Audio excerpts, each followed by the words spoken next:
Viewers, welcome to Leeha's kitchen. இன்றைக்கி நாம் பார்க்க போகிறது சுசியம். தேவையான பொருட்கள்: கடலைப்பருப்பு, வெல்லம், தேங்காய், மைதா மாவு, ஏலக்காய், தோசை மாவு, பொரிக்கிறதுக்கு தேவையான அளவு எண்ணெய்.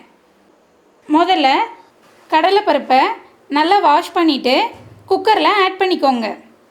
கடலைப்பருப்பு வேக வைக்கிறதுக்கு தேவையான அளவு தண்ணி சேர்த்துக்கோங்க.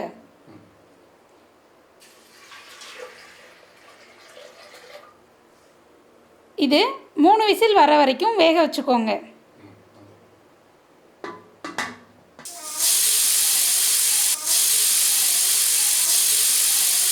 குக்கர் ஓப்பன் பண்ணிவிட்டு பருப்பு வெந்திருக்கான்னு செக் பண்ணிக்கோங்க.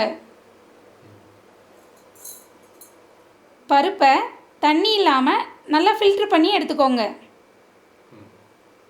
பருப்பில் தண்ணி நல்லா ட்ரைன் ஆனதுக்கப்புறம் ஒரு மிக்ஸி ஜாரில் ஆட் பண்ணிவிட்டு இந்த அளவு நல்லா கிரைண்ட் பண்ணி எடுத்துக்கோங்க.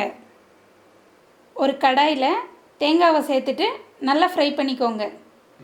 தேங்காவை ஏன் ஃப்ரை பண்ணி சேர்க்குறோம் அப்படின்னா, சுசியும் கெட்டு போகாமல் இருக்கிறதுக்காக ஃப்ரை பண்ணி சேர்த்துக்கிறோம்.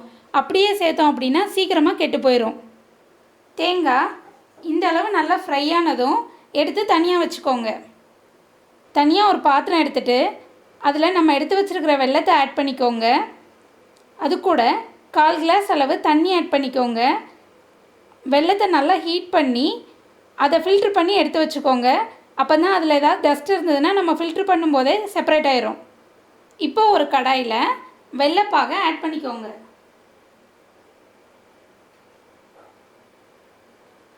பாகுக்கு பதம்லாம் எதுவுமே கிடையாது, ஜஸ்ட் ஃபில்ட்ரு பண்ணி மட்டும் எடுத்துக்கோங்க. கடலைப்பருப்பு ஆட் பண்ணிவிட்டு ஒரு வாட்டி நல்லா மிக்ஸ் பண்ணிக்கோங்க.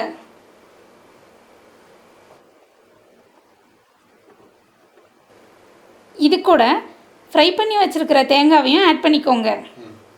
கூடவே 3 ஏலக்காவையும் நல்லா இடித்து சேர்த்துக்கோங்க. பாருங்கள், சுசியத்துக்குள்ளே வைக்க தேவையான பூரணம் அழகாக ரெடி ஆயிடுச்சு. பூரணத்தை இந்த மாதிரி அழகாக உருண்டை பிடிச்சி வச்சுக்கோங்க. பூரணம் 2லேருந்து 3 மணி நேரம் நல்லா காய வச்சு எடுத்துக்கோங்க. எதனால் அப்படின்னா, நம்ம மாவில் ஆட் பண்ணும்போது அது பிரியாமல் இருக்கும். மைதா மாவு எடுத்துக்கோங்க.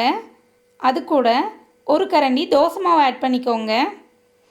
இதில் உப்பு எதுவும் ஆட் பண்ணக்கூடாது, ஏன்னா தோசை மாவுலவே ஏற்கனவே உப்பு இருக்கும். மாவில் கொஞ்சம் கொஞ்சமாக தண்ணி ஆட் பண்ணிக்கோங்க. தண்ணி அதிகமாக ஆட் பண்ணிடக்கூடாது. மாவு இந்த கன்சிஸ்டன்சியில் இருக்கணும். ஒரு பாண்ட்லி வச்சுட்டு பொரிக்கிறதுக்கு தேவையான அளவு எண்ணெய் ஆட் பண்ணிக்கோங்க.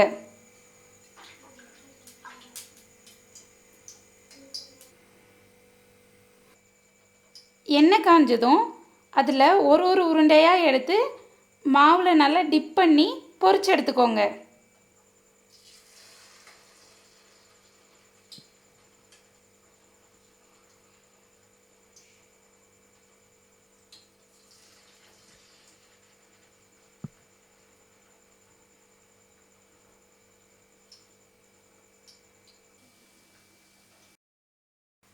பாருங்கள், இந்த அளவு நல்லா பொரிஞ்சதுக்கப்புறம் எடுத்து செப்பரேட் பிளேட்டில் மாற்றிக்கோங்க.